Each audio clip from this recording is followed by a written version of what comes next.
سەبارەت بە ئامادەکاریەکانی حکوومەتی هەرێم بۆ پرۆسی حەجی ئەم ساڵ و باڵین حەجی ساڵی داهاتوو بەڕێز نەبەز ئیسماعیل گوتەبێژی وەزارەتی ئەوقاف و کاروباری ئاین لەگەڵمان کانگەمە سوپاس بە ئامادەبوون بەڕێستان سەرچاوان چەند کەس فۆرمی داخوازی حەجی پڕ کردوێتەوە شەفافیەتی پرۆسەکە چۆنە؟ بەڵێ بەناوی خودای بەخشندەی میهرەبان دوای ئەوەی کەوا لە هەنگاوێکی نوێدا وەزارەتی ئەوقاف و کاروباری ئاینی بێگومان پاڵپشتی ئەنجومەنی وەزیرانی حکوومەتی کوردستان فەرمانگەی تەکنۆلۆژیای زانیاری سیستەمێکی نوێی ناونووسینی حاجیانی بۆ ئەم ساڵ هێنایەکایەوە ئەو سیستەمە نزیکەی لە دوای دروستبوونی کابینی نوێی حکوومەتی هەرێمی کوردستان کاری لەسەر کرد چونکە سیستەمەکە بەڕاستی پرۆژەیەکی زۆر گەور و مەزنەیە کە لە پرۆژە استراتیژیەکانی وەزارەتی ئەوقاف و کاروباری ئاینی لە ڕێگەی ئەو سیستەمە نوێیە ئۆنلاینەوە کە ئیتر لەوە حاجی یان هاوڵاتی یان داواکار و پێشکەشکار لەوە نەجاتی بووکەوە نۆرە بگرێت و لە بەرگەرما بوەستێت و سەرما و گەرما ببینە ناوی بنووسێ و کۆمەڕێک ئەوڵاقی پێشکەشی بکە کە پێوە هیلاگ بێت ئیتر لە ماڵ و لە ڕێگای مۆبایلەکەی خۆی زۆر بە ئاسانی ئەم ساڵ کەسانەشی کە ئەو پڕکەنەوە کاگە بەس بە ئەوش پێ بڕڵێ خەڵکی بەتەمەنن بەڵێ نەزانەوە بکەن ئەو هاوکار بێگومان ئەوە عیلاج بە ئەو بیدراوەتەوە چکە ئێمە تەصنیفێکمان کردلەوەی بزانین ئایا ئەو کەسەی ئەو کاتێکی ئێمە ناونووسیمان بەدەست نووسی و ئەو کاتی ئێمە بە ئەلکترۆنی تقریبن لێکتر نزیکن کەواتە هۆشیارەیەکی گرنگی تەکنەلۆژی لەلایەن خەڵکەوە هەیە ئەگەر هاوڵاتی عمریشی گەورە پیریش بێت کە سوکار یارمەتی دەن من ئەوەی دەوێت گرینگە باسی بکەم ئەوەیە تاوەکو شەوی ڕابردوو کە سەعات 12 شەو ئەپلیکیشنەکە یان سیستەمە ئۆنلاینەکە داخرا دوای ئەوەی کە 6 ڕۆژ نوێکرایەوە 62654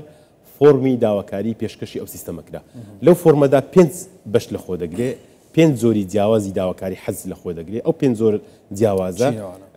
حاجی بەتەنیایە حاجی ژن بەتەنیا پیاو بەتەنیا حاجی لەگەڵ خێزانەکەی لەگەڵ دوو کەسی مەحرەمی و لەگەڵ حاجی لەگەڵ سێ چوار کەس بە گروپێک دەنووسن ئەوانە 5 گروپن لە بە شێوەی گروپات بەسەر داواکاری پێشکەشکردنی حاجیاندا دابەش بوون لەو ڕێژەیەدا ئێستا لە هەرێمی کوردستان دوێنێ شەو 89,693 کەس داوای حەجی لە وەزارەتی ئەوقاف و کاروباری ئاینی کرد لەو 89,893 کەسە سیستەمەکە بە شێوەیەکی وا دانراوەکەوە هەر کەسە و پۆلێنی خۆی هەر شارە و پۆلێنی خۆی و هەر قەزا و ناحیە و پۆلێنی خۆی دانراوە هەموو ڕێژەی خۆی بۆ دابین کراوە بە شێوەیەکی ڕێکوپێک تاوەکو تەصنیفی جوانتر لە ڕێگای فەرمانگەی تەکنۆلۆژیای زانیاری کە خەریکی تەصنیفکردن و وردبینیکردنی دووبارە نەوەی کەس مافی نەبووتێ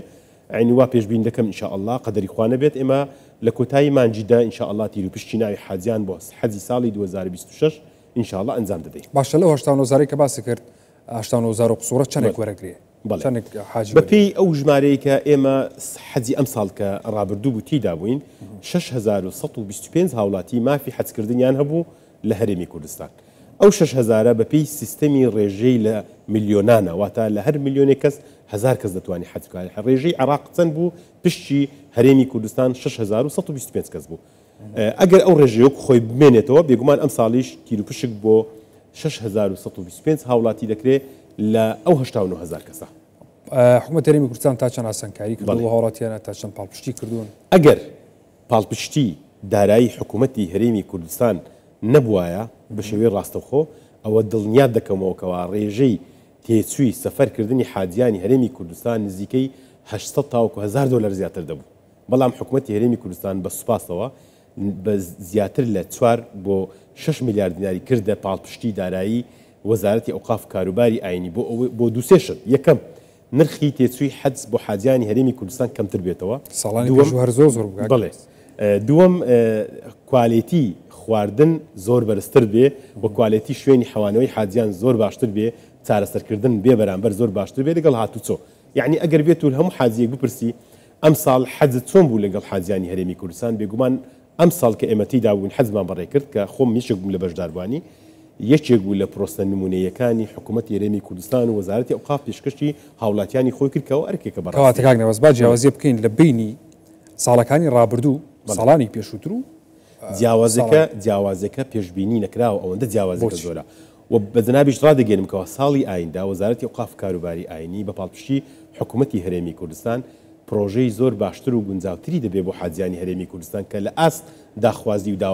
داواکاری ئەوان دەبێت ئەو پرۆستانێکەوە پێشکەش دەکرێن منەتێک نییە ئێمە بە هاوڵاتیانی خۆمانی بفرۆشینەوە یان بە حاجیانی خۆمانی بفرۆشینەوە بەڵکو ئەوە ئەرچێکە ئەوە نەهجی ئێمە وەکو حکوومەت هێرمی کوردستان کە لە خزمەتی هاوڵاتیانی خۆمادامین بۆیە ئێمە چاوەڕێ دەکەین ئەمساڵ تا کۆتایی ئەم مانگە ئینشاءالله کە تیرپشکەمان ئەنجامدا و ڕێکارەکانی تەواوکردنی مامەڵەی حاجیانمان دەست پێ کرد ئیتر دەست دەکەین بە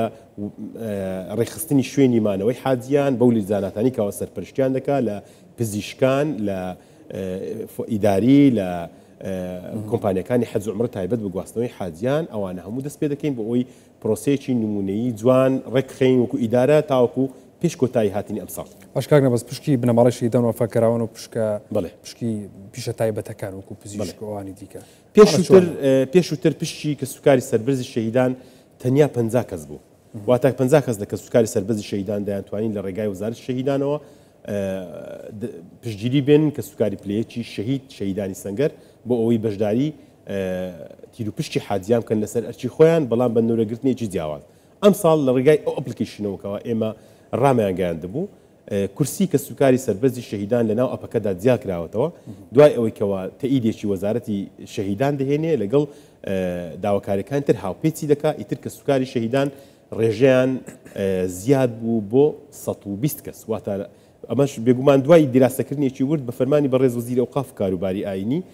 بۆ زیاتر خزمەتی کە سوکاری سەربەرزی شەهیدان بکرێت کە بەڕاستی ینی طموحی وەزارەتی ئەوقاف ئەوەیە کە زۆر زیاتر هاوکاریان بکە بەڵام بەخۆ دەزانی حەج پرۆسەیەکی عامە و پرۆسەیەکی گشتی پێویستە هەموو کەس سوودی لێ ببینی بۆیە ڕێژەکە توانرا لەم قۆناغەدا زیاد بکرێت بۆ 120 کە سوکاری سەربەرزی شەهیدان ئەوانش لە ڕێگای ئەپلیکیشنی خۆیانەوە کە کورسی تایبەتیان بۆ دیاریکراوە لە ئەپلیکیشنەکە لێو داواکاری پێشکەش دەکات. باش کاک نەبەسەر بە گشتی پشکی هەرێمی کوردستان ساڵانە زیاد دەکات یاخود زیادکردنەکەی چۆنە یاخود زیاد دەکات ساڵانە پلانی زیادکردن هەیە پشتی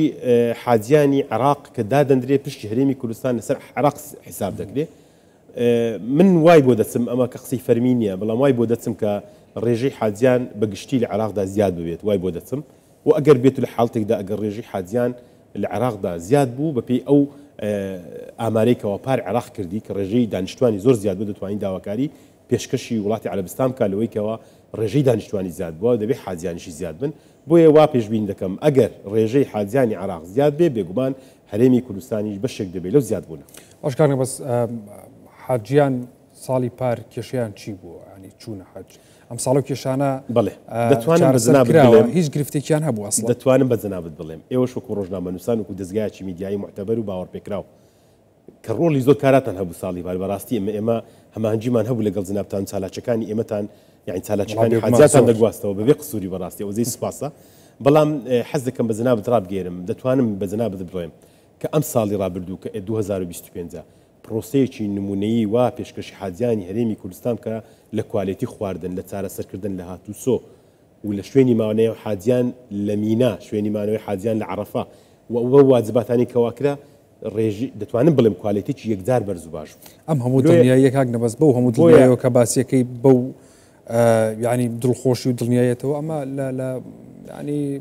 جدیەتی حکوومەتی هەرێمی کوردستان بێگومان ئەگەر من لە سەرەتای بەرنامەکە ئاماژەم لە پرۆگرامەکەت ئاماژەم بەجەنابەت کردەوە ئەگەر پاڵپشتی دارایی و معنەوی حکوومەتی هەرێمی کوردستان نەبوایە بێگومان وەزارەتی ئەوقاف کاروباری ئاینی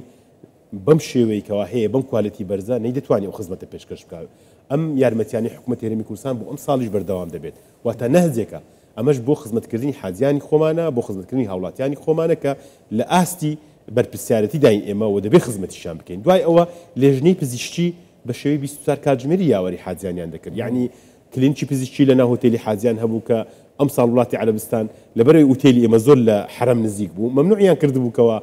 لێژنەی پزیشکی عیادەدا بنێت دەبەرەوەی دەیانگوت عیادەمان لەناو حرەم هەیە ئوتێلەکەتان زۆر نزیکە لێرە ئەو عیادەی هەڵبگرن بەڵام وەڵاهی لێت ناشارمەوە ئێمە بەدزیەوە عیادەی خۆمان هەردانا چکۆ بەڕاستی نەمان دەویست هاوڵاتی ئێمە یعنی چەند مەسافەیەکیش بە پێیان بڕوا لە بۆی بڵێ گەرماشە بەڕاستی لوی ئەمە ئەوشەمان هەر کرد یعنی ئەنجامماندا لەگەڵ ئەوەشدا لێژنەی پزیشکی ئێمە تەنیا لە هوتێل نا لە شوێنی مانەوەی ئێمە لە مینا بۆ ئەبرازلکی سوە بوو شوێنێکی نزیکە بەڵێ ئەبرازل کردووە کەواتە تو متابعێکی باشی ئەبرازل کردووە لەگەڵ کعبەی پیرۆز یعنی بڕاب کە من ڕۆژێک ڤیدیۆکم کرد لە ئەبرازل کسوە تا کعبە تمزانم دەتوانم بە چەند بگەم بڕوا بکە لە خلالی 8 بۆ 12 دقه من توانیم بگەمە ناو حرەم واتە شوێنەکەمان ئەوەندە نزیک بوو ئەوەندە باش بوو ئەوە دەچی بوو لێژنەیەکی ئێمە پێش دەستپێکردنی پرۆسەی حەج بە 3 مانگ نزیکەی سەردانی شاری مەکەی پیرۆزی کرد چ شوێنێک باش و گونجاوە و شایستەیە بە هاوڵاتیانی ئازیز و خۆشەویستی خۆمان بە حاجیانی خۆمان ئەو شوێنی دابین کرد بۆ ئەوی حاجیانی ئێمە بە پاڵپشتی حکوومەتی هەرێمی کوردستان ئەزیەت نەخۆن و ماندوو نەبن. زۆر باش کاک نەبەست کۆتا پرسیار ڕۆشتن بۆ سەفەر بە دوو ڕێگەیە ینی سەفەری حەج ڕێگەی وشکانی واسمانی ڕێگەی هەردووکیان هەیە سەوایە ڕێگەی وشکانێکە ژەرماوە زەن بۆ بوو کە ینی ئەو کەسانی کە توانایان نییە بە فڕۆکە سەفەر بکەن بۆی کە خەرجیان کەمتر بێتەوە بە ڕێگەی وشکانی سەفەرەکەن ساڵی داهاتووش هەر وشکانی ئەمێنێ ساڵی داهاتوش وشکانی دەمێنێت و فڕۆکەش دەمێنێت و ئەوانەی کە توانیان هەندێکیان ناوێت سواری فڕۆکەش بن ئەوەش هەیە ترسێکیە بە فڕۆکە ترسێکیە بەڵام لەگەڵ ئەوەشدا ساڵی ئەو نرخی کە بۆ حەج دیاری دەکرێت لە عێراق ئەو نرخە دیاری دەکرێت بەڵام ئەو کوالێتیە خزمەتەی کەوا ئێمە وەکو وەزارەتی ئەوقاف کاروباری ئاینی پێشکەشی حاجیانی خۆمان دەکەین لە هەموو شارەکانی عێراقدا زۆر جیاوازە لە هەموو حاجیانی عێراقدا عێراق و ناوچەکەش زۆر جیاوازە چونکە حاجیانی ئێمە حەز دەکەم لیان بپرسی لە خلالی سەردانی کردنە لە خلالی چونتان بزانن کوالێتی خزمەتەکانی ئێمە چۆن بۆ و چۆنیش دەبێ و پلانی وەزارەتی ئەوقاف کاروباری ئاینیش لە ساڵی ئایندا بۆ حەجی ساڵی 2026 وڵی پلانتان پاڵپشتیتان هەموو شتێکتان جوانەکە بێ مجاملە بەڕێز نەبەز ئیسماعیل گوتەبێژی وەزارەتی ئەوقاف کاروباری ئاینی سوپاس بۆ ئەمەدەبوونی بەڕێز سەکاک نەبەز بەخێر سەرچاوە